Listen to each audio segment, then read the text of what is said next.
All right, so as promised, I worked about 4 hours or so this weekend to put a UI on that Vue Drops game engine. It was really, really easy, actually, honestly. What was kind of shocking was actually how well the game played with no modifications to the engine at all. Turns out those unit tests that I wrote were really, really solid. I did find one bug. The randomize flag wouldn't get unset when the randomized cell was owned. It's just a visual bug though, so not too bad. I also had to add the win, lose, and playing state code, but on the UI side, it actually went really smooth. So let's go over to the UI and have a look at the game now that it's actually got a UI on it. So as you can see, not a super good looking game, but the mechanics are there. I never said I was a CSS guy. On the left-hand side, you have your target color and the number of turns you have left. In the middle, you have the game grid. And on the right-hand side, you've got the game controls. So let's play a game.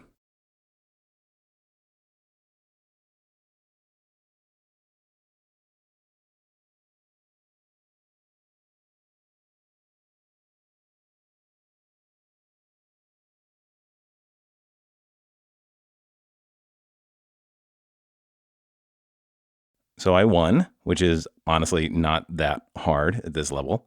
So you can see now that we hide everything else and show the win page. And then clicking on that takes you to the next level or the next layout. There are only 2 layouts and it just kind of cycles between them.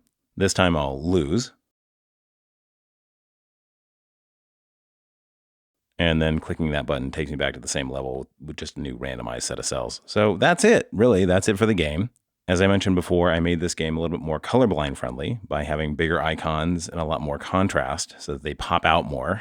This is what the game looks like now if you have the most common form of color blindness. I also brought in a Google web font called Righteous to give it to a little bit more of a gamey feel. So now into the code we go. We'll start over in main.ts. The only thing I added here was the Vue Awesome icon set. That's where I get all those cute little icons. That also registers the V icon component that I use in all the templates that need an icon. So now over into app.vue, that's the root component. The only change here was from the original CLI to change hello world to the game component. The game has that 3-panel layout in it.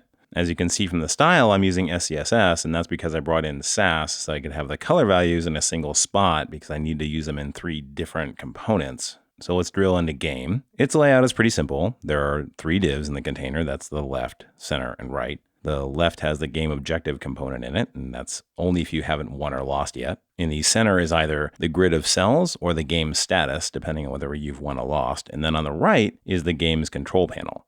This is all controlled using a CSS grid, so let's look down at that. In this case, it's just a super simple 3-column layout. Over in the code, honestly, this is the first time I've used the TypeScript way to define components in Vue, and I really like it. It's really clean. You define static stuff like the components that you need up front in the component directive, and then you have all the accessors and event handlers in there right as just class methods. So in this case, all these accessors just go hit the store, first to get the list of cells, then to get the game status. And I'd actually been really worried about how the Vuex store would handle just having like the one game engine object and then what it would do with reactive stuff. And it turns out, it worked right off the bat, which I was really impressed with. So let's get into some of the more interesting subcomponents here. I'm not going to bore you with the game objective stuff. That's just really a display component. Let's go and look over at grid and cell though, since they're kind of cool. Grid is really just a wrapper component. Everything is a CSS grid layout. So here you have my attempt at doing some square cells responsibly. It's bad, I know, I'm not a CSS guy, but it kind of works. And if you want, you can PR a better version. That's cool, I'm down. Another cool thing here is the slot reference. That's a way of telling Vue to put the children of this component inside this grid container. Those children are all cells, and each takes a cell from the game engine as a property. So let's go over into the code and you can see that. Again, I'm really digging on this syntax. Very clean, very clear. There are just a bunch of accessors on this code, all of which turn a cell game value into a display friendly value, like icon color or the icon, which is defined over in the global icons map, and also the X and Y. And those here are being used in the template to define where the cell is in the grid. So the CSS code is saying that this cell starts at this column and row and then spans just one cell. And then we also drop that icon in there. The CSS code just imports the CSS file that has all the colors. Let's go have a quick look at that. And then it uses those colors along with a Sass scale color function to come up with some not pretty, but effective coloring styles, which we then reference over in the template. So let's zip back to game.